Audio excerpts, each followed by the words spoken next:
raise happy children, then it starts with you. So welcome to my series, Raising Happy Children, and this is episode 1, How to Be a Good Mum. So I think that people can get really hung up on the idea that being a good mum means always having the house spotless or always doing like activities and crafts with your children. But I think to be the best mum that you can be is being the best version of yourself. So like one of the most important things that I think you can do is really understand your story. So what you have been through, your upbringing, and ultimately how that has all shaped you to this day and your behaviors. And I kind of think two main reasons, or like two main points for this. The first one is so that your children don't end up carrying the things that belong to you. For example, I played sport at a really high level, and because of PTSD and other mental health issues, I had to drop out, which meant I had to kind of give up my dream.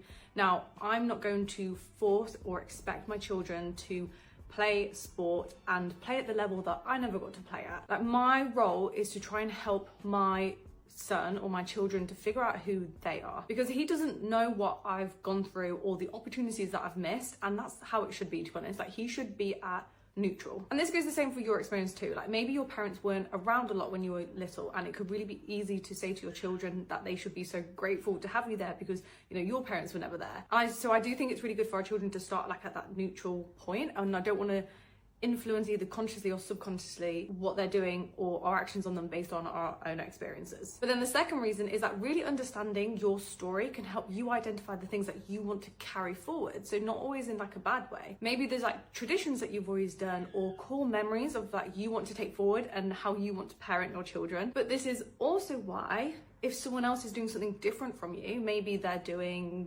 scrapbooks or really elaborate activities, that could be based on their core memories or kind of based on how they want to parent. And like, you're allowed to do the same as well. And I still do think it is important to share our upbringing with our children, and they might not understand it yet, but eventually they will or might have a better understanding of your perspective and why you maybe parent the way that you do. And there is a difference between sharing your story and making your child responsible for it. So before we focus on raising happy children, we need to focus on ourselves. So I will be covering it in different parts that I feel that make the most sense. Hopefully this all made sense.